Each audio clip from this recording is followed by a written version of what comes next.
Père Tournier, Bonjour. bonjour. Un séminaire, qu'est-ce que c'est?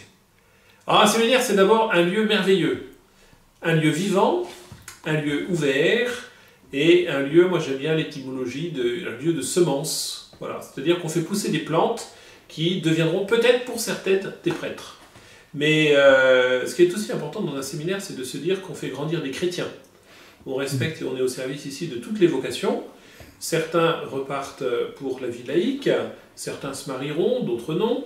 Certains repartent pour la vie consacrée, dans des communautés religieuses et cloîtrées, dans des communautés apostoliques. Et puis certains deviendront prêtres, à peu près un tiers parmi ceux qui rentrent. Alors que nous manquons tant de prêtres, il n'y en a qu'un tiers qui Oui, viennent ici. oui, il n'y en a qu'un tiers qui arrive au bout, on pourrait dire Oui, ça. oui. Hein. Mais c'est pour ça que je dis, c'est vraiment une maison pour le service de toute l'Église. Voilà. Je pense que s'ils sont plus chrétiens, quelle que soit la façon dont ils ressortent, après, eh ben, nous, on aura fait notre travail. Si en plus, dedans, il y a un plus grand nombre ou un maximum qui deviennent prêtres, c'est bien, mais il faut vraiment respecter leur liberté, garder notre liberté. C'est pas parce qu'il manque des prêtres dans l'Église qu'il faut ordonner ceux qui ne seraient pas heureux pour ça. Parce que l'enjeu, c'est de faire des prêtres heureux. C'est pas faire seulement des prêtres qui viendraient par devoir, qui viendraient par obligation, qui viendraient par soumission, qui viendraient par catastrophisme. Oh là là, il n'y a plus de prêtres, donc moi je vais faire ça. Par dépit.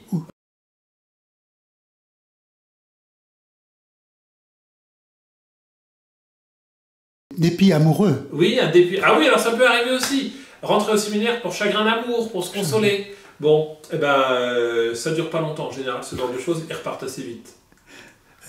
Et il y en a de plusieurs nationalités ici, de Alors, plusieurs diocèses. Séminaire Notre-Dame de l'Espérance, ici à Orléans, 17 diocèses, 2 congrégations, mais vous allez faire tout de suite le calcul, 17 diocèses, 2 congrégations, seulement 23 séminaristes.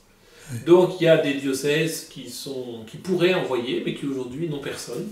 Et les plus grosses délégations ici, c'est Saint-Claude, voisin de Besançon, 3 séminaristes, Nevers, pas encore trop loin de Besançon, 3 séminaristes. On a tout le séminaire du cœur de France, Orléans, Chartres, Blois, Bourges, Tours, qu'est-ce qui manque, Sens-Auxerre, Nevers, et puis on va un peu plus vers l'ouest, Poitiers, Angoulême, Limoges, un peu plus au sud de Nevers, Moulins. Puis alors après, bon, pour des raisons plus personnelles, certains évêques nous confient ponctuellement l'un ou l'autre de leurs séminaristes. Ça a été le cas de Sylvain, donc pour Besançon. Avant, on a eu Jean-Marie. Et puis, en ce moment, on en a un pour Nice, un pour Cambrai. Vous voyez que notre géographie est assez large. Et puis, 2 pour la région parisienne, Créteil et Évry. Et sur la question des étrangers, parce que ça me paraît intéressant, donc sur les 23 qui sont en ce moment, il y en a 2 qui viennent d'Inde, 2 qui viennent de Haïti et 2 qui viennent du Vietnam. Alors c'est quand même pas international, après ce que tu as dit tout à l'heure, ils sont là pour leur diocèse, des diocèses français. Oui, c'est-à-dire que ceux qui sont formés ici seront prêtres en France. Voilà. Mais c'est aussi à l'image de l'Église de France qui évolue. Dans nos communautés, nous savons bien que nous accueillons des gens qui sont français originaires d'ailleurs ou qui sont de première génération de migration. Voilà, mais ça, c'est pas tout à fait nouveau. Ça se voit un peu plus parce qu'avant, c'était des migrations intra-européennes. Aujourd'hui, on est sur des migrations intercontinentales. Donc, on remarque davantage les migrants aujourd'hui.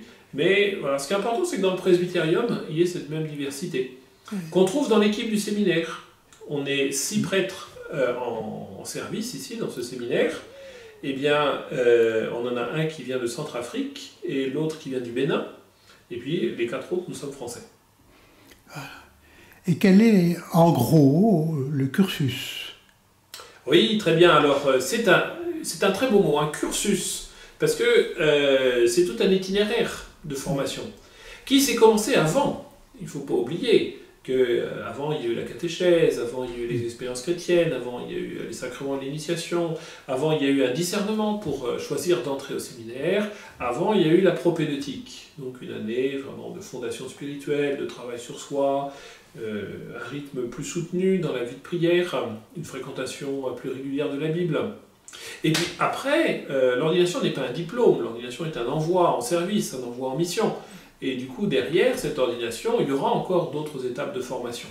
Donc nous, on est sur une petite partie de la formation, alors qui se déploie d'abord sur un premier cycle de 2 ans, qu'on appelle devenir disciple. Voilà, c'est être vraiment chrétien dans tous les domaines de sa vie, et essayer d'être cohérent avec l'Évangile. Alors, c'est pas encore des saints, hein. Bon, chez les formateurs non plus, hein. Donc on est tous en chemin et en progression. Mais voilà, mettre davantage le Christ au centre de sa vie. Et puis ensuite, il y aura 3 ans de ce cycle qu'on appelle maintenant donc la configuration au Christ. Comment on peut devenir visage du Christ, porteur de sa parole, assumer ses actes, encourager d'autres à assumer ses actes, et devenir aussi serviteur de l'Église, le corps du Christ. Et dernière étape, pour ce qui est de la formation initiale, l'année de synthèse vocationnelle, c'est un terme un peu technique, moi je préfère dire l'année d'envoi en mission, souvent ça correspond au moment du diaconat, voilà, pour vraiment regarder tout ce qui a été emmagasiné, un peu les classer, les ranger, pour savoir que tout ça c'est des outils qui sont à ma disposition pour être dans une vie pastorale de prêtre ensuite. Alors, quand moi j'étais au séminaire, on présentait les choses très différemment. Premier cycle, bon, dégrossissement, surtout philosophie, et un peu la Bible évidemment, très peu de théologie. Deuxième cycle, plutôt de la théologie et moins de philosophie. Et puis troisième cycle, une synthèse de tout ça avec quand même des stages en paroisse. Bon, c'était plus, cadré, parce que la façon dont tu le présentes, c'est plus vivant. Je crois que on est dans un monde qui bouge. Oui. Et on ne peut pas être figé. Donc la formation est en train d'évoluer, ça c'est vrai, mais aussi elle est plus dynamique, sans doute que par le passé. Elle est aussi plus interactive. Voilà. Alors, juste après le Saint-Esprit, on aime bien dire que le premier acteur de la formation, c'est le séminariste lui-même. Moi, je ne peux pas former un gars qui n'a pas envie d'être formé. On n'est pas sur un cursus scolaire où il suffit d'avoir des bonnes notes pour pouvoir avancer. Il y a des gens qui sont parfois très brillants intellectuellement, mais spirituellement qui ne sont pas en adéquation, ou pastoralement qui ne sont pas en place. On travaille ici, ça fait partie de la richesse de cette formation, qui est ce qu'on appelle une formation intégrale. Par rapport à une université, l'université, elle va transmettre une discipline, voire essayer de pousser quelqu'un vers l'expertise dans sa discipline. Nous, on forme vraiment des acteurs de l'Église dans toutes leurs dimensions. La dimension humaine, que je nomme en premier volontairement, parce qu'il faut déjà être bien dans sa vie, bien dans sa personnalité, bien dans son histoire, bien dans sa peau, pour pouvoir se mettre au service des autres ensuite. Donc c'est tout un travail de connaissance de soi, de réconciliation avec ses blessures, de connaissance de ses failles et ses fragilités, pour pouvoir les assumer et éventuellement continuer de les travailler, parce que c'est quelque chose qui prend plus que 6 ans de séminaire. La formation intellectuelle, on attend ça. Quand on entend formation, les gens pensent tout de suite à des cours. Ce qu'on est d'ailleurs un peu en train de faire évoluer, parce qu'au lieu d'être dans une pédagogie qu'on dirait descendante, voilà, il y a le prof qui sait, et puis le séminariste qui doit digérer les choses, on est beaucoup plus dans l'interactivité entre croyants. Alors bien sûr qu'il faut leur apporter de la matière, qu'il faut élargir leur culture. On s'aperçoit aujourd'hui, c'est pas un scoop et on n'est pas les seuls à le constater, que la culture historique, la connaissance de l'Église comme institution et ses fonctionnements, le rapport au monde, c'est un peu étonnant. On a un monde dont on peut avoir accès partout, et puis on en connaît le moins possible. Alors ici, on essaye de s'ouvrir, de se diversifier, de s'intéresser à ce pourquoi j'aurais pas forcément de goût. Et la présence de nos frères étrangers ici est d'ailleurs très intéressante, parce que comme ça on peut avoir des informations de première main de ce qui se passe à l'autre bout de la planète. Donc cette formation intellectuelle, elle va regrouper les domaines que tu évoquais tout à l'heure, la philosophie, la théologie, l'écriture sainte, l'histoire de l'Église, les sacrements, la liturgie, le droit canonique. Mais on va faire jouer ces matières beaucoup plus en interdisciplinarité. Parce que je ne peux pas séparer la liturgie de la théologie. Je ne peux pas dissocier la foi et la raison, donc la philosophie et la théologie. Il faut que j'arrive à mettre les deux en dialogue. Et puis, quand je vais avoir une homélie à donner, il va falloir que cette homélie ait à la fois une nourriture intellectuelle, mais aussi une nourriture spirituelle. Donc je vais faire de la théologie pastorale et de la théologie spirituelle. Voilà. Donc on essaye de créer des ponts et de décloisonner tous ces domaines-là. Après, il y a toute la formation à la vie spirituelle, bien sûr. Parce que un prêtre qui n'aurait pas sa relation personnelle avec le Christ, une relation vivante, quotidienne, qui s'enracine dans le silence, l'écoute de la parole de Dieu, pour pouvoir se laisser vraiment façonner par cette parole, qui devient aujourd'hui ce lien avec l'incarnation. Le Christ va pouvoir continuer sa vie en moi. Voilà comment je le découvre petit à petit, par familiarité, et j'ai besoin d'être dans cette union de plus en plus intime avec lui. Et puis, cette vie spirituelle, elle passe par la prière personnelle, la prière communautaire, à laquelle on s'éduque ici beaucoup, par le chant aussi. Voilà, il y a différentes occasions dans le reportage où vous pourrez constater ça. Et puis, aussi, bien sûr, par la vie sacramentelle. Donc, nous vivons collégialement, communautairement par l'Eucharistie tous les jours, qu'il continue de vivre en paroisse. Ce qui me permet de faire le pont avec la quatrième dimension, puisque on a vu humaine, intellectuelle, spirituelle et pastorale. Parce que le séminaire n'est pas un vase clos. Je disais que le séminaire est un lieu d'église, et un lieu d'église, c'est toujours un lieu duquel on est envoyé. L'église n'est pas quelque chose où on est englué dedans. L'église nous tourne vers le monde, nous tourne vers les autres, nous invite à aller porter le Christ, leur rendre le Christ accessible. Eh bien, le séminaire, du coup, c'est pareil. C'est une des caractéristiques ici à Orléans. Pratiquement sur l'ensemble de la formation, on arrive à 40% de temps où les séminaristes sont en paroisse. Parce que c'est important de vivre la paroisse, pas seulement en participant à une messe dominicale, en étant un servant d'autel, grand servant d'autel dans le cœur. C'est pas avec ça qu'on va former un pasteur. Il va falloir qu'il connaisse que la communauté se rassemble le dimanche. Mais il faut aussi qu'il voit d'abord la vie d'un prêtre dans le quotidien. Un prêtre n'est pas prêtre que le dimanche, contrairement à ce que certains peuvent penser. Voilà. Donc c'est important de voir à d'autres occasions qu'il y ait ce lien avec l'accueil paroissial, le secrétariat paroissial, découvrir toutes nos vies d'équipe, la richesse des équipes pastorales, des conseils pastoraux, la rencontre de tous les multiples services qui sont offerts, la préparation au baptême, la préparation à la première des communions. Il faut qu'ils puissent l'expérimenter. Ce qui est tout à fait frappant aujourd'hui, c'est qu'on a souvent des jeunes qui rentrent au séminaire et qui n'ont pas encore eu une grande expérience de l'Église. Certains arrivent au séminaire et ne sont pas confirmés aujourd'hui. C'est un phénomène qui est nouveau. Ça dit le peu d'expérience qu'ils ont de l'Église. Et bien cette expérience, maintenant, il faut qu'on leur transmette aussi dans le temps de la formation, d'où l'importance de ces temps vraiment d'immersion en paroisse. Et là, ils vont développer peu à peu leur cœur de pasteur. Et il y a des moyens techniques pour cela. Oui, bien sûr. Alors, moi j'ai apprécié, en visitant les salles, qu'il y ait les projecteurs possibles, voilà. Que chaque séminariste est outillé en informatique et qu'ils peuvent correspondre entre eux par Internet. Oui.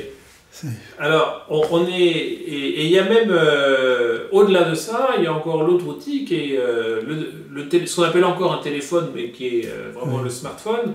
Ils ont même des groupes communs, WhatsApp. Donc il y a le groupe de l'année, le groupe du cycle, le groupe séminaire, où on reçoit comme ça et on s'envoie des informations.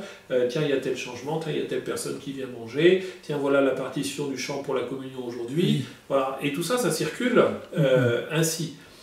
L'image est effectivement quelque chose qui est important. On les incite à se préparer aux exposés avec un support visuel. Ça peut être simplement une image fixe qui permet de donner un texte, mais ça peut être l'inclusion d'un extrait de vidéo à l'intérieur de leur exposé. Donc pour ça, ça nécessite de faire des recherches sur Internet, et puis de savoir faire ces montages à travers Publisher, à travers PowerPoint, selon ce qu'on veut obtenir. Et on utilise aussi la vidéo en cours, puisque tous les vidéoprojecteurs sont connectés sur Internet, ce qui permet de reprendre l'extrait d'une émission, l'extrait d'un débat. Si on est par exemple en liturgie, initiation à la célébration du baptême, eh bien on peut regarder ensemble la vidéo d'une célébration de baptême, et puis s'arrêter, commenter, dire si l'attitude pastorale est adaptée ou pas. Voilà. Donc c'est vrai que cette place de la vidéo se développe beaucoup dans les cours et dans le travail personnel. Et puis, bien sûr, aujourd'hui, tout ce qui est connexion. Le séminaire est présent comme tel sur les réseaux sociaux. Il nous arrive régulièrement d'avoir des vêpres qu'on retransmet sur Facebook en direct. Et il y a plusieurs... je vais dire une bêtise peut-être, mais je crois que maintenant on a dépassé plusieurs milliers de personnes qui suivent les vêpres en même temps que nous et qui prient en nous écoutant prier et chanter. Voilà, il y a le site du séminaire qui présente aussi des petites vidéos que les séminaristes font pour rendre compte de tel ou tel travail, de telle ou telle découverte. Et puis en plus de Facebook et du site du séminaire, donc il y a aussi le compte Twitter où de temps en temps il y a quelques actualités aux grands événements qui sont donnés. Il y a tout ce souci que le séminaire, on le trouve par le numérique, mais ne soit pas ce lieu fermé. On accueille aussi au séminaire. Dans les jours qui viennent, on aura la présence de jeunes qui préparent leur confirmation, qui viennent passer une après-midi, une soirée avec nous, découvrir qu'est-ce que c'est qu'un séminaire, entendre l'histoire de l'itinéraire des séminaristes, prier avec nous. On a eu des préparations de profession de foi, on a une paroisse qui vient passer tout un samedi, voilà, alors ils viennent à 80, pour découvrir, voilà, par classe d'âge. Après, on va faire des activités adaptées, bien sûr, que chacun puisse poser ses questions, s'enrichir, puis vivre notre quotidien. Voilà. Et puis alors parfois, c'est le séminaire qui sort.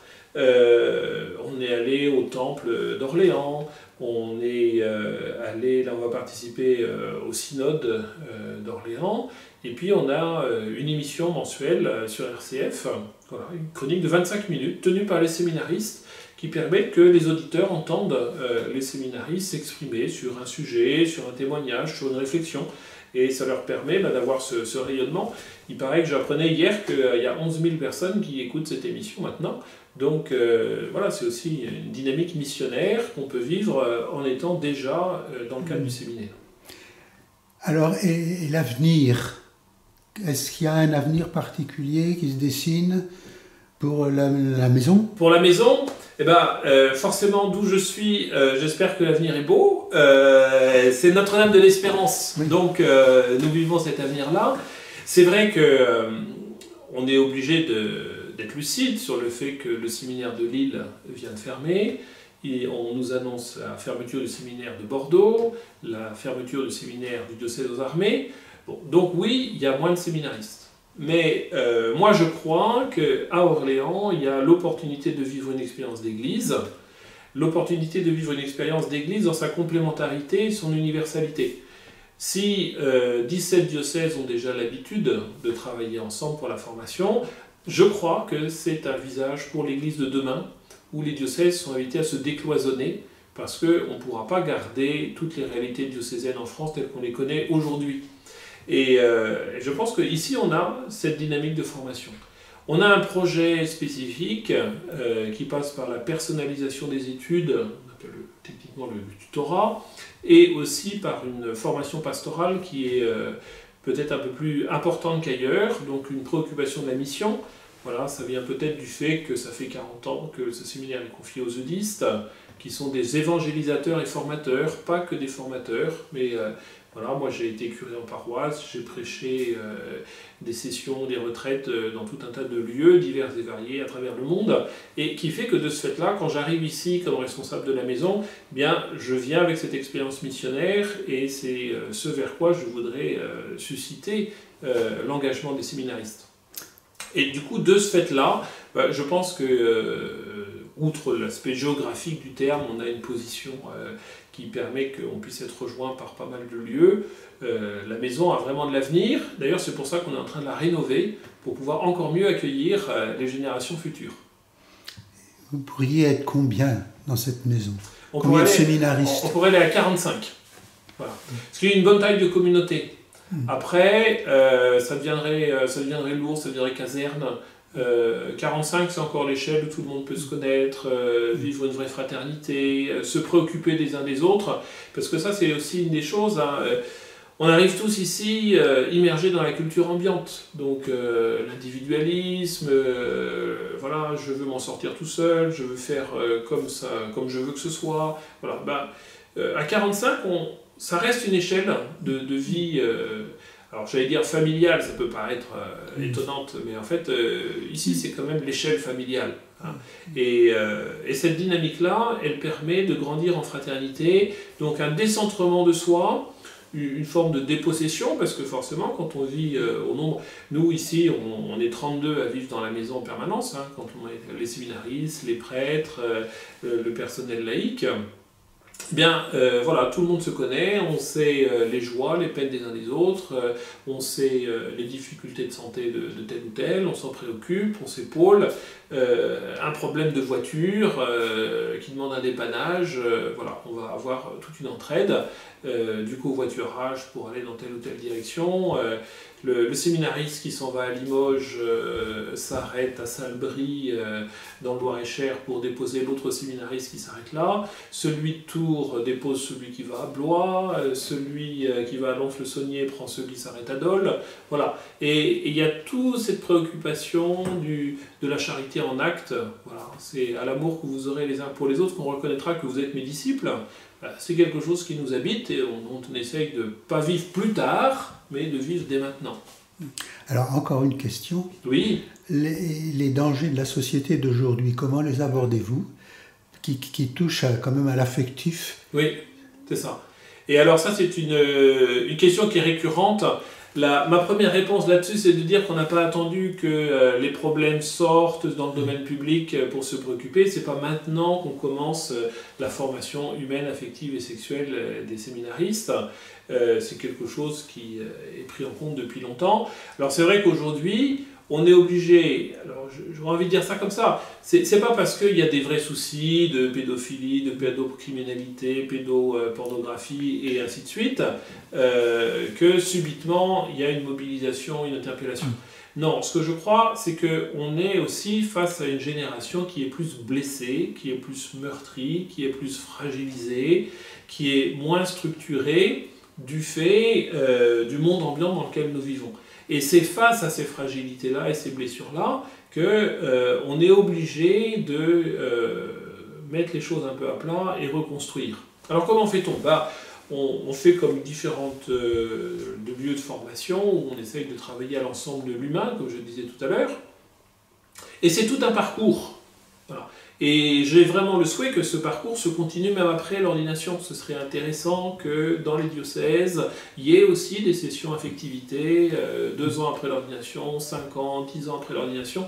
Voilà. C'est parce qu'on évolue dans notre vie, dans notre sexualité, dans notre affectivité. Là, ils sont entre 20 et 30 ans. Globalement, c'est la plupart des séminaristes sont plutôt ces âges-là. Et bien quand ils auront 40 ans, ils seront confrontés à d'autres situations. Alors on essaye de les préparer à cette évolution, mais on ne peut pas l'accompagner dans la durée. Alors qu'est-ce qu'on fait?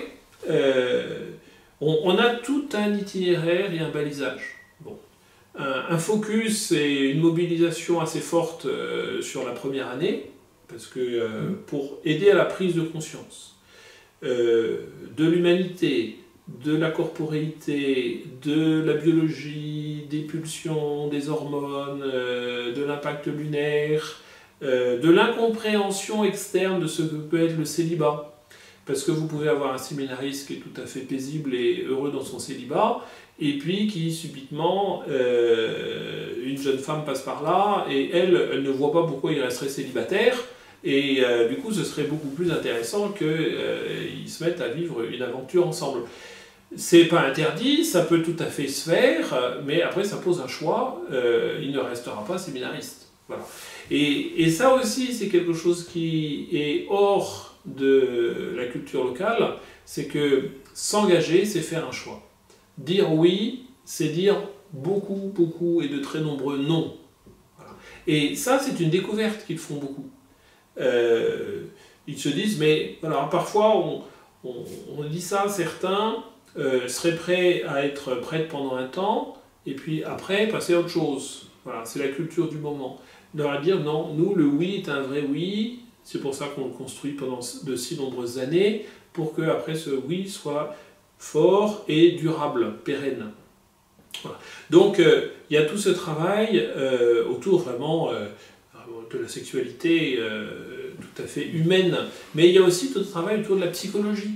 Ce que je disais tout à l'heure, quelles sont mes références? L'amour de mes parents, comment a-t-il été?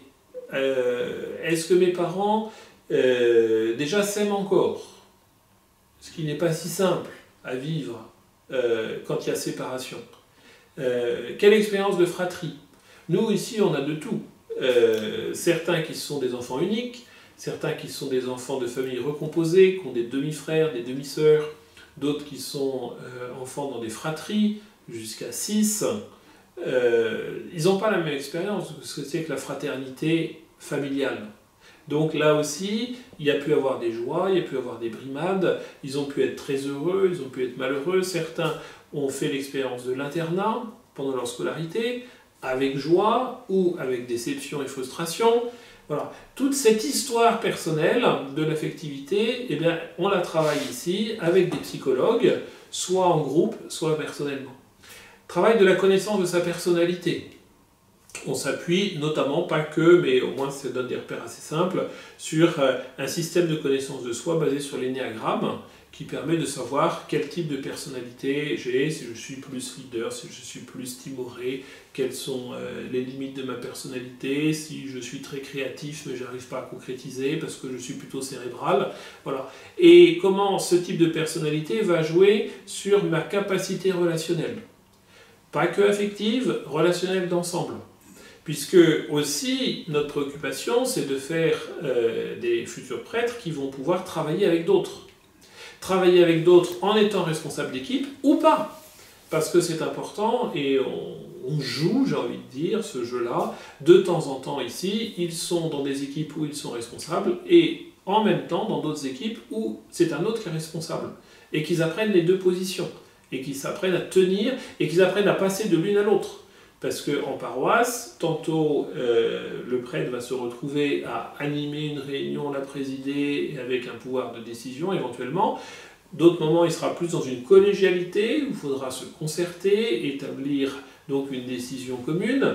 Et d'autres moments, il va être l'accompagnateur, mais avec un laïc qui sera responsable. Comment on prépare à ces trois postures? Eh bien, la connaissance de soi, la recherche sur la personnalité aussi. Alors, après, les déviances sexuelles. Les déviances sexuelles, aujourd'hui, merci les médias, plus personne ne peut dire « je ne savais pas ». Donc, tout le monde est au courant. Tout le monde est au courant que ça a existé, j'aimerais que ce soit qu'au passé, ça existe encore. Donc, comment fait-on pour en sortir aujourd'hui? C'est un travail qui se bâtit sur une confiance. On a croisé au séminaire des gens qui ont été victimes d'adultes, victimes de prêtres. Qu'est-ce qu'on peut faire pour eux, qu'est-ce qu'on peut faire avec eux, et qu'est-ce que ça dit d'un avenir? Souvent, le choix, c'est que ça demande une mobilisation de la personne et un soin psychique, voire psychiatrique, pour traiter une blessure qui est très profonde, une déstructuration de la personne, un rapport à l'interdit qui n'est pas en place et qui nécessite au moins une interruption de formation, voire une fin de formation. C'est un discernement entre l'un et l'autre, ça se passe avec la personne, avec le professionnel de santé avec qui il travaille et l'évêque concerné pour arriver à faire ce discernement. Donc aujourd'hui, on sait que la question est sur la table. Il faut déjà que la personne se reconnaisse victime, ce qui n'est pas si simple.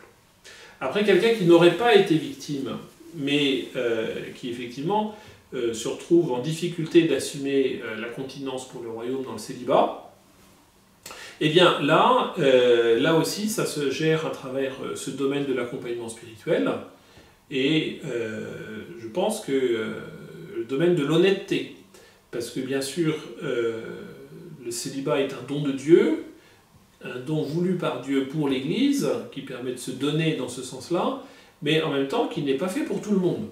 Et il faut bien respecter cela aujourd'hui et pouvoir aider le jeune à prendre la décision de renoncer s'il découvre qu'il n'arrive pas à assumer paisiblement, sereinement et de façon épanouissante ce célibat.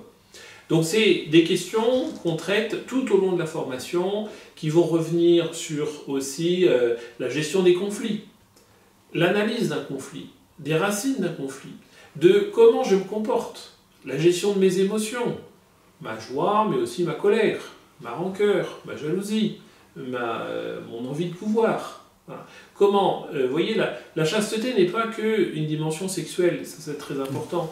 Il faut aussi voir comment ça imprègne la totalité de notre vie, de notre personnalité, et que ça construit une capacité d'être dans des relations avec tout un chacun, dans une juste posture, une juste distance, un respect de la dignité de l'autre et de sa propre dignité.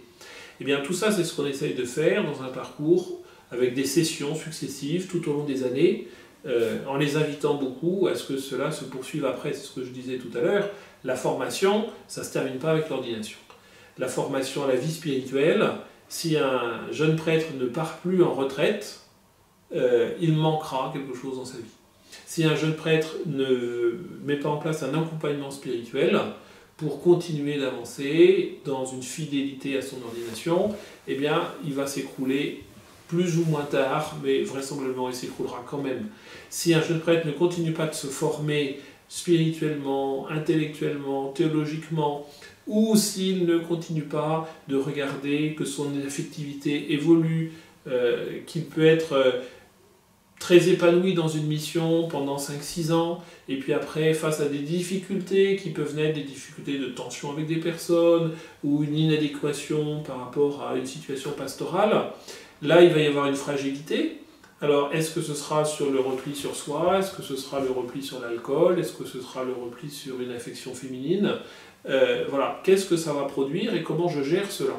Et à partir de là, comment je gère la fidélité à mon engagement en étant toujours enraciné, effectivement, dans l'union au Christ. D'où toute cette importance de la formation spirituelle, de la formation à la vie de prière, d'une relation qui soit vraiment de personne à personne avec le Christ.